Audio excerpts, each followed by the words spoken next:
The machines would not stop beeping. That is the first thing I remember. Not my name, not the year, not even where I was. Just that sound, steady, mechanical, indifferent, like the world had reduced itself to a single cold pulse while I was somewhere else entirely. My name is Zara. And while I was lying in that ICU bed unconscious, tubes running in and out of my body like I was already being dismantled, my parents were in my house. Going through my drawers, calling buyers, counting money that was not theirs to count. They did not know I would wake up, but I did. And when I opened my eyes for the first time in 11 days, I did not cry. I did not call out for anyone. I just lay there, perfectly still, listening to two voices argue in the hallway outside my room about what my dining table was worth. I did not say a single word. Because here's something I learned a long time ago, growing up in the house I grew up in: when someone shows you exactly who they are, you do not interrupt them. You let them finish. You let them go all the way. And then, when they are standing at the bottom of the hole they dug themselves, you hand them the shovel. I was 34 years old when this happened. I had spent 11 years building a life entirely on my own terms. I had a house, not an apartment, a house with a real front door and a yard and a kitchen I had renovated with my own savings. I had a career in financial compliance that I had clawed my way into from nothing. No inheritance, no connections, no safety net. My parents, Reginald and Winifred, had made it very clear throughout my childhood that they did not believe in giving children too much. What that meant in practice was that I wore secondhand clothes while they took vacations. It meant that my college tuition was my responsibility while they remodeled their kitchen twice in 4 years. It meant that every achievement I reached was met with a slight recalibration of what they expected from me next, so that I was never quite good enough, never quite finished proving myself. I used to joke with my neighbor, a retired schoolteacher named Odette, that my parents did not raise a daughter. They raised a financial opportunity they had not yet figured out how to cash in on. Odette would laugh, but there was always something careful in her eyes when she did. In this life, if you do not hide your money well, even your own blood will help you keep it safe. I said that to Odette once over coffee, and she went quiet for a long moment before she said, "Zara, I think you know your parents better than you let yourself believe." She was right. I always knew. I just refused to let it be the loudest thing in the room. The collapse happened on a Tuesday. I had been feeling off for about 2 weeks, dizzy in the mornings, exhausted in a way that sleep did not fix. I told myself it was stress. I told myself I just needed a weekend off. I told myself a lot of things. Then I was standing in my kitchen making coffee, and the floor came up to meet me. I do not remember hitting the tile. I do not remember the ambulance. My first real memory after that Tuesday morning is the beeping and the light and the voices in the hallway arguing about my dining table. What happened in between those two moments I had to piece together later from hospital records, from Odette, and from the very people who thought I would never be in a position to ask. Here is what I was told. My neighbor found me. Odette had come over to return a casserole dish and saw me through the kitchen window. She called 911. The paramedics got there in under 8 minutes. I was an acute kidney failure, and if she had found me even an hour later, the doctors said, we would not be having this conversation.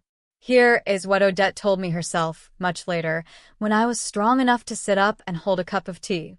The hospital called your parents. They were there within 2 hours. Your mother cried. Your father asked which doctor was in charge. And then, Zara, and then the next morning they went to your house. She paused. They had a key? Your mother said you had given it to her for emergencies. I had. Years ago, because I had thought at the time that it was the responsible thing to do. Reginald and Winifred did not waste a single hour. The first few days they were convincing. They spoke to the doctors. They sat in the waiting room. They told anyone who asked that they were there for their daughter.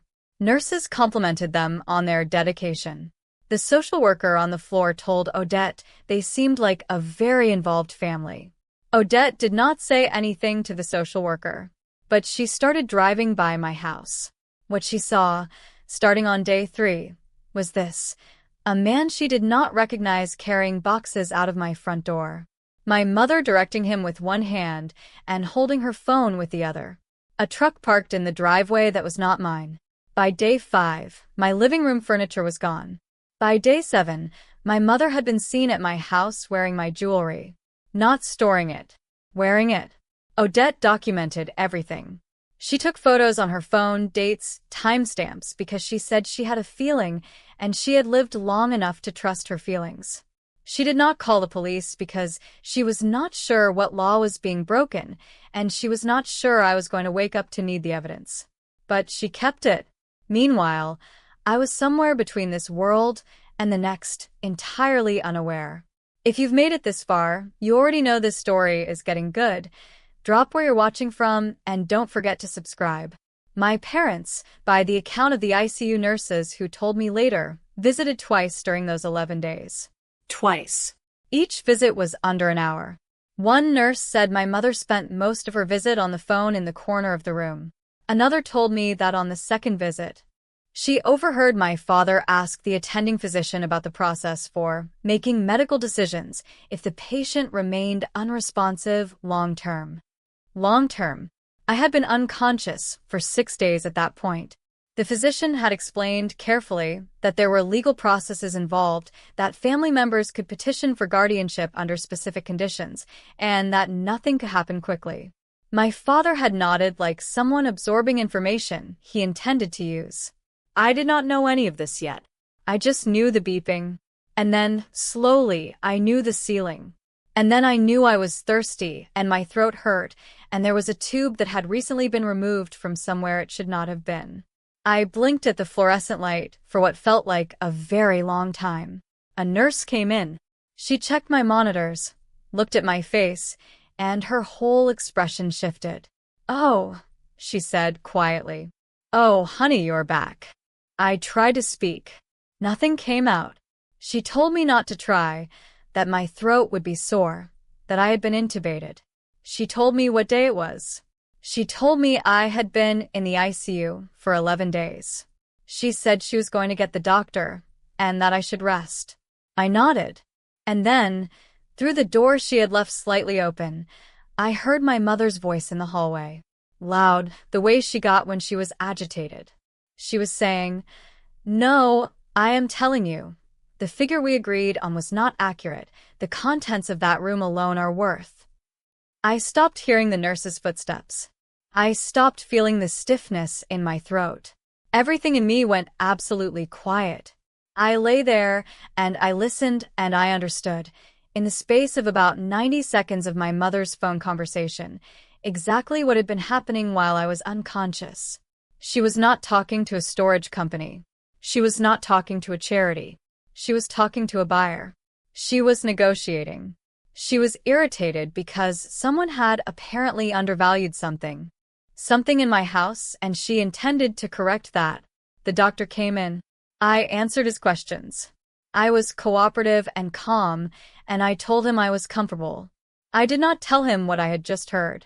My parents came in 20 minutes later, once the doctor had gone to update my chart. My mother had tears in her eyes immediately. My father stood with his hands clasped in front of him, looking like a man who had prepared a specific version of himself for this moment. "Zara." My mother reached for my hand. "We have been so worried. We have been here every day." I looked at her. "I know," I said. My voice was rough and strange. "Thank you." My father said they had been managing things, that they had made sure everything was taken care of, that I did not need to worry about anything. "I know," I said again. I watched their shoulders drop with relief. I watched my mother squeeze my hand and feel, I imagine, the particular satisfaction of a performance landing exactly as intended. I did not say another word about it. The next 12 days in that hospital were some of the most important of my life, and I spent every one of them thinking. Not recovering. Recovering was just what my body was doing automatically. What I was doing deliberately was building a picture. Asked questions carefully. I asked the nurses things in a roundabout way. I called Odette. Once I could speak properly, and I let her talk. I asked her to describe everything she had seen, in order from the beginning. She did not hesitate. She had been waiting for this conversation. When she was done, she said, "I took pictures, Zara. I have everything." I told her to hold on to it. I told her not to say anything to my parents about having spoken to me. I told her I loved her, and I would explain everything when I was home. Then I called my attorney.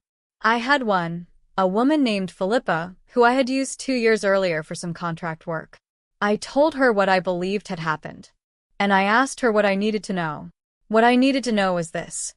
My house was in my name, with no one else on the title.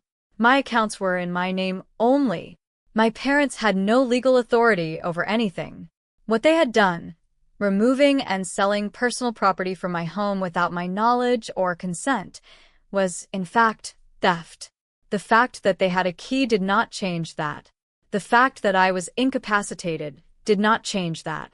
Philippa also told me something that made the room feel briefly like it was tilting.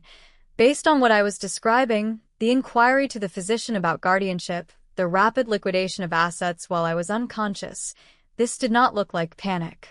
This looked like preparation. People who panic, she said, do not negotiate sale prices over the phone. People who panic do not research guardianship procedures on day 6. She asked me if my parents had ever done anything like this before. I thought about my grandmother, my father's mother, and the house she had owned that somehow ended up sold before she passed, and the explanation my father had given that I had always found just slightly too smooth.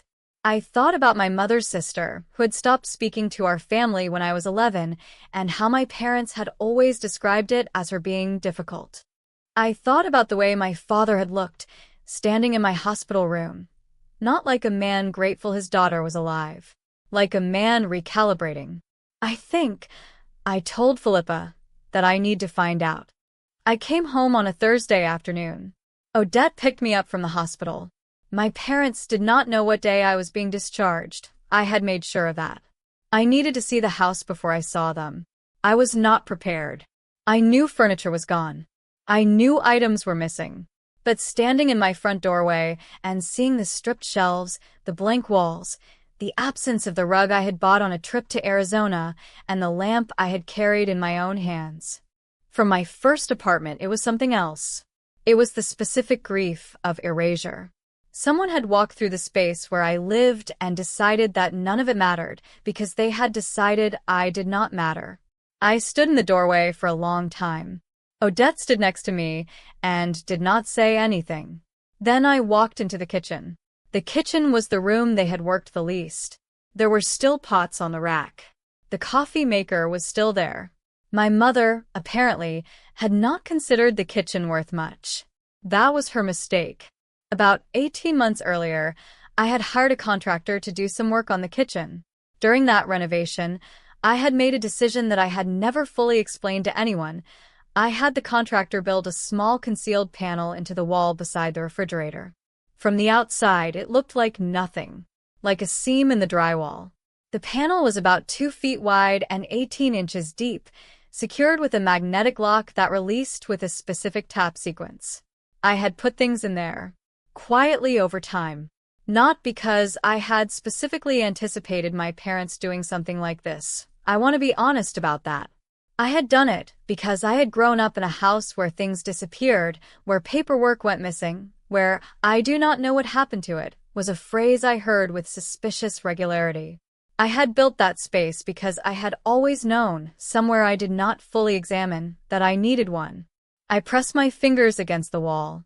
1, 2, pause, 3. The panel released. Inside, a waterproof document sleeve. A small external hard drive. A fireproof envelope I recognized immediately. I opened the document sleeve first. My deed. My insurance policies. My will, the most recent version, updated 14 months earlier. A notarized letter I had written to myself at my attorney's suggestion, detailing the ownership structure of all my major assets. All of it intact. All of it exactly where I had put it. Then I opened the fireproof envelope. This was the part one had not consciously expected to need. Inside were documents I had gathered years ago when, after my grandmother's house situation, I had gotten quietly curious about my father's finances. I had not gone looking for anything specific, but I had found things. A civil judgment from 2009. A creditor had sued my father and won, and the case had been settled in a way that involved, according to the records, disputed transfers of property that had previously belonged to his mother. My grandmother's property. A letter from an attorney representing my father's brother, my uncle, who I had barely seen since I was a child, disputing the handling of a family estate. A printout of a deed transfer that had taken place 4 months before my grandmother passed, moving her home out of her name and into a holding arrangement that my father controlled. I had gathered these documents when I was 28, looked at them for a long time, put them in the envelope, and put the envelope behind the kitchen wall. Because I did not know what to do with them yet. Because I was not ready to look at what they meant.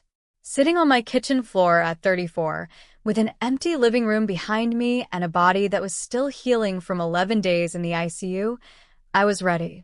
My father had done this before. Not to me specifically, but the instinct, the mechanism, the willingness to look at a vulnerable family member and see an opportunity rather than a person, that was not new. That was practiced. I called Philippa from the kitchen floor. I told her about the documents. She went quiet in a way that meant she was thinking hard. Then she said, "Zara, combined with what your neighbor documented and what you overheard at the hospital, you have something here. You have a pattern." She also told me something else. She had done some digging, as I had asked her to, into whether my parents had taken any legal steps during my hospitalization. And they had, on day 9 of my 11-day stay, my father had contacted an attorney about filing for emergency guardianship. He had been told it was unlikely to succeed quickly. He had followed up on day 10. He had been told the same thing.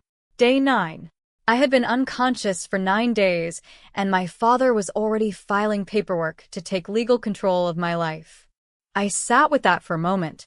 Then I stood up, put the documents back in the sleeve, and started making coffee. Because I had decisions to make and I needed to think clearly, and thinking clearly had always required coffee. Here is what I decided. I was not going to scream. I was not going to dissolve. I was not going to show up at their door with accusations and give them the chance to compose a response. I was going to do exactly what my years in financial compliance had taught me to do, which was to document everything, build the complete picture, and then present it in a setting where there was no exit. 2 weeks after I came home, I called my parents and told them I was feeling well enough for a visit. I told them I wanted to thank them for everything they had done while I was in the hospital. I said I was cooking dinner, that they should come Saturday evening. My mother sounded pleased. My father sounded like a man confirming a calendar appointment. Saturday came. Odette came over at 4 in the afternoon, and we sat together at my kitchen table, the table I had recovered from a buyer my mother had sold it to, after Philippa sent a formal letter of demand that got very specific, very fast. The table was back. Other things were back. And the things that were not back yet had documentation attached to them. At 6 o'clock, my parents knocked on my front door. My mother walked in and immediately commented that the house looked a bit sparse. My father looked around the room with an expression I recognized now for what it was. He was taking inventory. He was still doing it. Even now. Even after I had woken up. Even standing in my house eating my food, he was assessing what was here and what it might be worth. We had dinner. We talked about my recovery. My mother told a story about her garden. My father asked, carefully, whether I had thought about the future and whether I had considered my long-term plans. I said I had been thinking about a great many things. After dessert, I set 3 folders on the table. My mother looked at them. My father's jaw did a very specific thing, a tightening, that told me he already knew something had shifted. "I want to walk through some things," I said. While I was in the hospital, a number of items were removed from this house and sold. I have a full inventory here, along with documentation from a witness and a formal assessment of current replacement values. I opened the first folder. I would like everything returned or compensated. Philippa has the specific figures. My mother started to speak. I kept going. I also want to acknowledge that I know about the guardianship inquiry. Day 9, Day 10. I know the name of the attorney you contacted. I open the second folder. I want to acknowledge that because I want you to understand the full scope of what I know, so there is no version of this conversation where anyone believes I am guessing. The room was very quiet, and I want to talk about grandmother's house. I opened the third folder and set it in front of my father. I watched his face. I watched the moment he recognized what he was looking at. I have been holding these documents for 6 years. I did not know what to do with them. I do now. My mother said, Zara, this is not. I am not finished, I said. Not loud. Not sharp. Just clear. I looked at my father. He was looking at the documents. He had gone very still. I am not going to pretend that what happened these past few weeks was panic, I said. Panicked people do not negotiate sale prices. Panicked people do not contact attorneys about guardianship on day 9. What happened was a plan. It may not have been a plan you made the day I collapsed, but it was a plan that was ready to go. Because you have done versions of this before. My mother's eyes were filling, and I want to be fair. I think some of it was genuine. I think some part of her had loved me in the limited, conditional way she was capable of. But love and betrayal are not mutually exclusive. People who love you can still decide, when the stakes are high enough, that what you have matters more than who you are. I am not having you arrested, I said. That is a decision I have made, and I am not revisiting it tonight. What I am telling you is that Philippa holds copies of everything in these folders and the documentation Odette gathered and the records of the guardianship inquiry. Everything is preserved. Everything is on record. And if anything happens to my property, my accounts, my health decisions, or my legal standing from this point forward, all of it goes to the appropriate authorities at once. My father finally looked up from the folder. He looked, for the first time in my memory, like a man who had run out of options to calculate. You built a life for yourselves by picking at the edges of other people's, I said. Grandmother's house, Uncle Bernard's estate, and then me. I was supposed to be unconscious. I was supposed to not come back. I paused. But I did come back, and I built the thing you tried to take. Not you. Me. Every piece of it. They left an hour later. My mother did not hug me at the door. My father shook my hand, out of reflex, I think, more than anything else, like a business meeting that had not gone his way.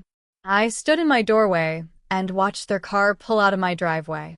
Odette appeared from next door with a cardigan over her shoulders and 2 cups of tea.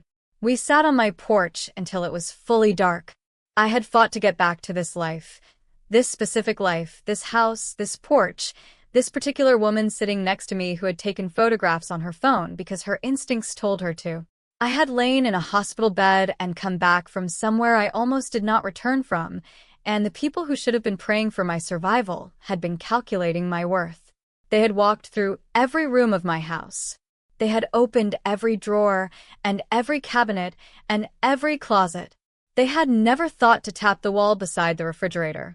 That is the thing about people who take. They are always so certain they know what is valuable. They are always so sure they have found everything there is to find. They look right past the thing that was never meant for them. Thank you so much for watching. Your support means the world to me. If you enjoyed the story, don't forget to like and subscribe for more.